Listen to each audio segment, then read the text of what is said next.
తెలుగు రాష్ట్రాల్లో అతిపెద్ద lift manufacturer lifts ట్రై.com dealership కూడా ఇవ్వబడును. నమస్తే విజయ పెద్దనాయ్ గారు. నమస్తే ఉషా. ప్రతి భార్యకి ప్రతి భర్త ఏ బాధ్యతల్లో డెఫినెట్గా తోడుండాలి అంటారు. భర్త ఉన్నా లేకపోయినా భార్య చేసుకుంటూ వెళ్ళిపోతుంది. బట్ కొన్నిసార్లు మాత్రం ప్రెజెన్స్ని ఎక్స్పెక్ట్ చేస్తూ ఉంటుంటారు. అలాంటివి ఏంటి అంటారు అసలు నిజం చెప్పాలంటే ఉషా, భార్య భర్తలు అనేవాళ్ళు అంటే ప్రతి ఒకళ్ళ బాధ్యతల్లో ఒకళ్ళు ఎప్పుడూ పాలు పంచుకుంటూ ఉండాలి, సహకారం అందిస్తూ ఉండాలి, ఇద్దరు కలిపి జీవితాన్ని ముందుకు తీసుకొని వెళ్తూ ఉంటే బాగుంటుంది. నువ్వు అన్నట్టు కొన్నిటికి కొంతమంది ఎవరి సహాయం అవసరం లేదు. భార్యదైనా భర్తదైనా కూడా, భర్తకు భార్యదైనా భార్యకు భర్తదైనా అవసరం లేదు. బట్ అసలు ఈ విషయంలోనే చెయ్యాలి అనేదైతే ఫస్ట్ తీసేయాలి. ఎక్కడ సహాయం అడిగితే అక్కడ చేయగలగాలి. నువ్వే చేసుకోవాలి కదా, ఇది నన్ను అడుగుతావేంటి, ఇలాంటివి అడిగినప్పుడు చేయకుండా ఉండటం అనేది అంత కరెక్ట్ కాదు. అలాగే అడిగేవాళ్ళు కూడా తను ప్రయత్నం చేసి ఇది నా వల్ల కావట్లేదు అనుకున్నప్పుడు అడగొచ్చు. అంటే కొంతమంది ఏంటంటే అన్నీ తీసుకెళ్ళి డంప్ చేసేసారనుకో, అది కష్టం అవుతుంది కదా. అందుకని నీ ప్రయత్నం నువ్వు చేసి నీకు సహాయం అవసరం, నీ భర్త సహాయం అనుకున్నప్పుడు తప్పకుండా తీసుకోవాలి. పిల్లల్ని పెంచే బాధ్యత మాత్రం ఖచ్చితంగా ఇద్దరూ తీసుకోవాలి. అది భార్యకి భర్త సహాయం చేయటమో, భర్త పాలు పంచుకోవటమో కాదు. పిల్లల్ని పెంచటం అనేది ఇద్దరి బాధ్యత. అలాగే ఇప్పుడు కొన్ని బాధ్యతలు పంచుకోవచ్చు. ఇప్పుడు నేను ఉద్యోగం చేసి సంపాదిస్తాను, నువ్వు ఇల్లంతా నువ్వు నడుపు అన్నప్పుడు ఇక ఇంట్లో విషయాలు అంటే వంట, పిల్లలకి బాక్సులు పెట్టడం, ఇలాంటివన్నీ ఆవిడ టేక్ కేర్ చేయొచ్చు.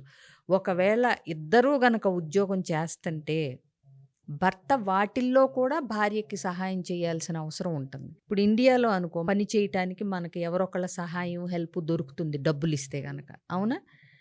అయినా సరే కొన్నిసార్లు కొన్ని సందర్భాల్లో అవసరాలు పడవచ్చు. ఇప్పుడు కోవిడ్ ఉంది, అప్పుడు ఎవ్వరూ ఇంటికి వచ్చే పరిస్థితి లేదు. అప్పుడు కూడా ఏ సహాయం చేయకుండా మొత్తం భార్యే చెయ్యాలి అని ముందుట అలవాటు ప్రకారం కూర్చున్న భర్తలు ఉన్నారు. అవును. అప్పుడు వంట, ఇల్లు శుభ్రం అంటే బయట నుంచి వచ్చి పనికి హెల్ప్ చేసేవాళ్ళు లేనప్పుడు కూడా మొత్తం పని ఆవిడే చక్కదిద్దుకోవాల్సి వచ్చిన పరిస్థితి ఉంది తప్పితే మనకు అలవాటు లేదు కదా అని చెప్పి ఒక వంకతోనో, లేకపోతే ఆడవాళ్ళు కూడా కొన్నిసార్లు ఏంటంటే ఇది ఆయనకి ఏం చెప్తాము, ఈ అలవాటు లేని మనిషి, సగం ఇళ్ళు కూడా చెడగొట్టేస్తారు. అలవాటు ఎవరికుంది, పుడతానే ఎవరికుంటుంది. కొంచెం నీకు అవసరమైనప్పుడు ఆ సహాయం తీసుకోవటం కూడా తెలవాలి. నువ్వే అన్నీ చేయలేవు కదా. కూరగాయలు కోసిమ్మంటమో, లేకపోతే మొక్కలకు నీళ్లు పోయటమో, లేకపోతే మాపింగ్ చేయటమో ఏం తప్పే ఉంది. అలాగే పిల్లలకు కూడా ఆ టైంలో ఇంట్లో పిల్లలు ఉంటే పిల్లలకు కూడా బాధ్యతల్ని పంచాలి. వాళ్ళ రూములు వాళ్ళు క్లీన్ చేసుకోవటం, వాళ్ళ దుప్పట్లు వాళ్ళు మడత పెట్టుకోవటం, ఇలాంటివన్నీ. అలాగే ఇక పెద్ద పెద్ద బాధ్యతలకు వస్తే ప్రతి విషయంలోనూ భార్యకి భర్త, భర్తకి భార్య బాధ్యతల్లో ఇద్దరూ కలిపి పంచుకుంటూ చేయకపోతే గనక ఒకళ్ళే నిర్ణయాలు తీసేసుకుంటే కూడా కొన్నిసార్లు వికటించిన పరిస్థితులు వస్తాయి. అంటే ఏంటి, ఇప్పుడు అన్నీ భర్తే చూసుకుంటాను, నేనే చూసుకోగలను అని చెప్పి భార్య చెప్పిన మాట వినరు కొంతమంది.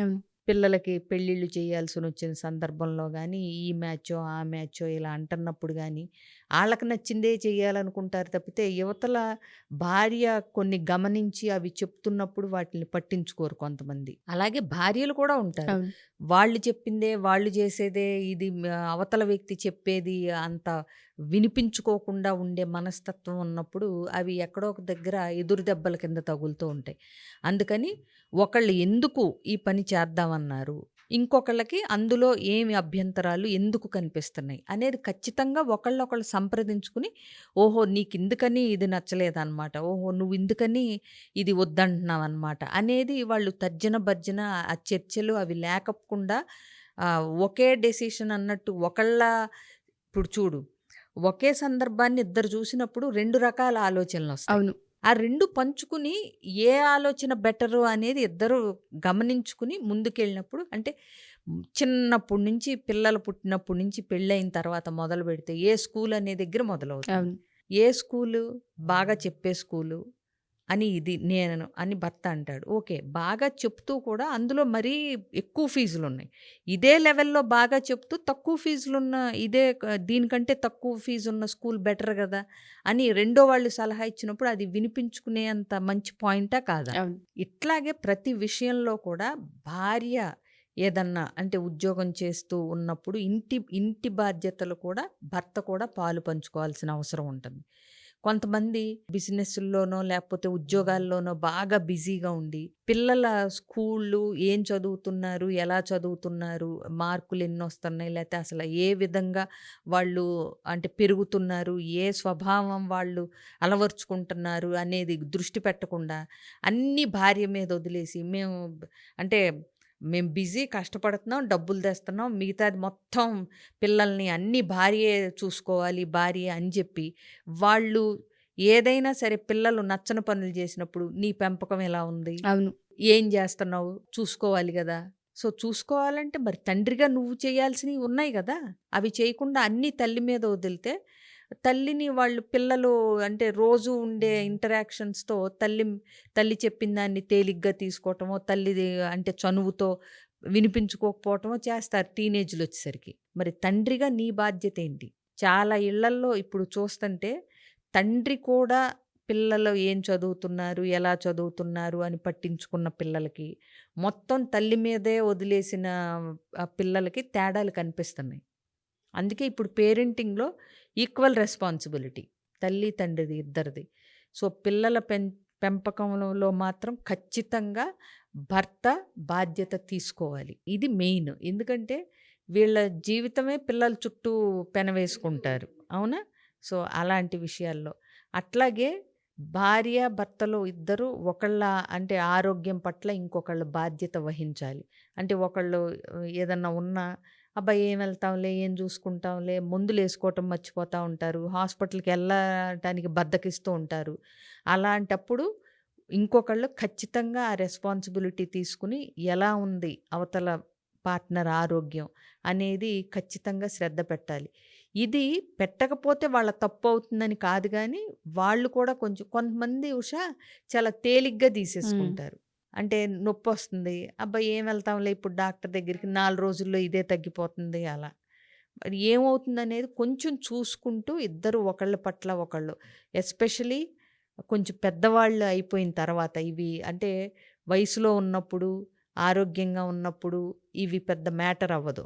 బట్ కానీ ఒక రిటైర్మెంట్ ఏజ్ వచ్చినప్పుడు రెండో వ్యక్తిని కూడా గమనిస్తూ ఒకళ్ళ ఆరోగ్యం పట్ల మన ఆరోగ్యం పట్ల మనకెలాగూ శ్రద్ధ ఉండాలి.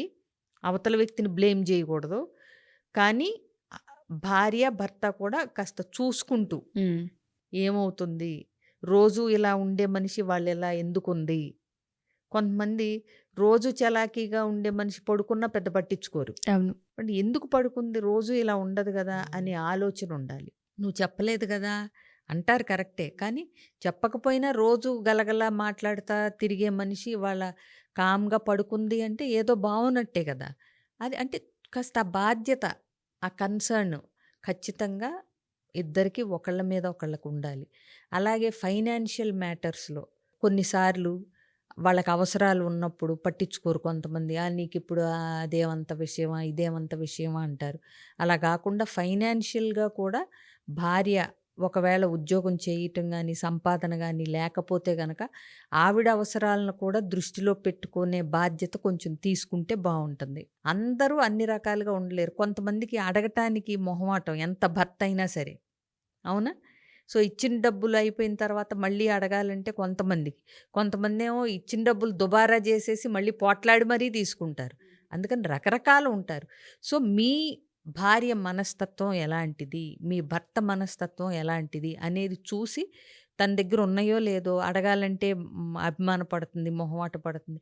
అడిగేంత చనువు కూడా ఇవ్వగలగాలి. భర్త దగ్గర భార్య భయపడుతూ బ్రతికేలాగా భర్త ఉండకూడదు. అది కూడా ఒక బాధ్యత.